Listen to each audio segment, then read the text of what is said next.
Assalamualaikum warahmatullahi wabarakatuh, Sobat Santuy. Balik lagi dengan aku Rido Hutomo, Your Master of Ceremony di podcast Santuy. Kali ini aku gak sendirian, ada teman-teman lama aku yang menjadi bintang tamu kita pada hari ini. Boleh dong kalian perkenalkan diri dulu biar penonton-penontonku itu tahu siapa kalian.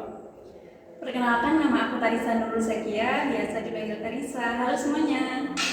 Ya, perkenalkan nama aku Siti Bayaji, biasa dipanggil dengan Bayu. Halo semuanya.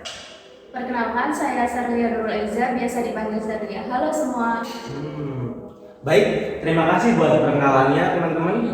By the way nih ya, kita sekarang akan membahas tentang interaksi sosial.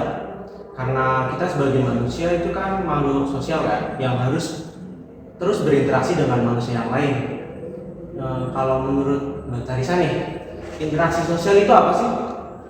Interaksi sosial menurut aku adalah tindakan atau hubungan sosial yang sifatnya itu dinamis dan timbal balik, dan itu bisa dilakukan antar individu atau kelompok atau antar individu dengan kelompok.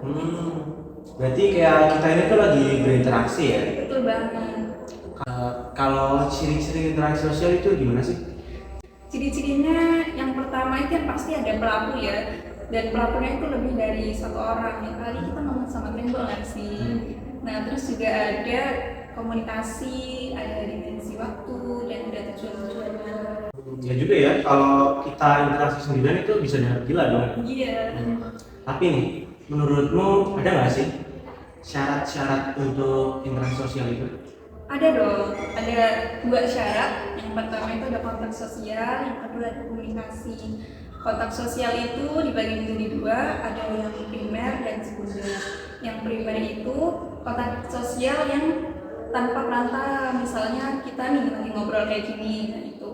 Terus juga ada yang kontak sosial sekunder yang itu pakai perantara, misalnya kayak surat menyurat, kan itu perantaranya pakai surat, misalnya perantaranya radio atau handphone gitu. Terima kasih ya buat beberapa penjelasannya.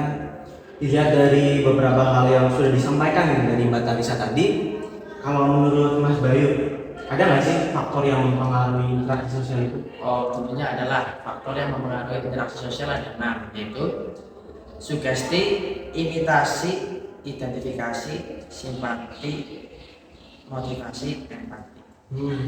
Banyak juga ya. Boleh dong kalau dijelasin sekalian. Oke, yang pertama itu sugesti. Sugesti yaitu rangsangan yang diberikan seseorang kepada orang lain, yaitu sugesti. Yang kedua imitasi, yakni tindakan meniru sikap, penampilan, pembicaraan maupun gaya hidup orang lain. Yang ketiga identifikasi, yaitu proses untuk menjadi sama atau identik dengan orang lain. Yang keempat simpati. Kalau simpati ini proses ketika seseorang merasa tertarik untuk memahami pihak lain. Yang kelima motivasi, yakni dorongan untuk muncul dalam diri seseorang untuk melakukan atau berpikir dengan tujuan tertentu. Yang terakhir yaitu empati. Empati yaitu proses larutnya kejiwaan seseorang ke dalam kedukaan atau kesukaan orang lain. Wah, menarik ya.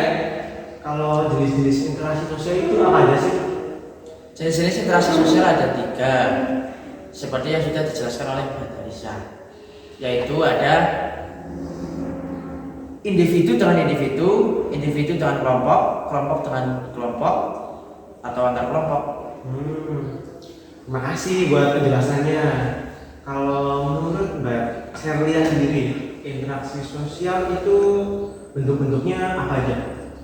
Oke, kalau menurutku itu ada 2 bentuk interaksi sosial ya. Yang pertama ada interaksi asosiatif dan yang kedua interaksi disosiatif. Interaksi asosiatif yakni interaksi sosial yang bersifat positif seperti kerjasama, akomodasi, asimilasi, dan lain-lain. Yang kedua ada interaksi disosiatif yakni interaksi sosial yang bersifat negatif seperti konflik, persaingan maupun kontravensi.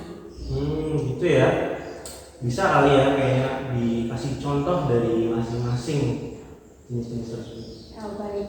Untuk contoh yang pertama mungkin yang asosiatif ya. Kita bisa contohin ketika kita di lingkungan perkuliahan, kita ngobrol sama teman sebangku tentang tugas ataupun yang lainnya itu sudah termasuk bentuk interaksi sosial. Yang kedua, contoh interaksi disosiatif seperti tawuran antar pelajar ataupun guru karena perbedaan pendapat. Itu semua sudah masuk interaksi sosial yang masuknya ke ranah konflik atau persaingan seperti itu. Banyak juga ya informasi yang bisa kita dapatkan hanya dengan membahas interaksi sosial. Dari pembicaraan kita kali ini, jadi ada beberapa poin nih yang bisa aku dapatkan. Dimulai dari interaksi sosial yang merupakan hubungan sosial yang dinamis dan bersifat timbal balik. Lalu dengan adanya kontak sosial dan komunikasi sebagai syarat interaksi sosial.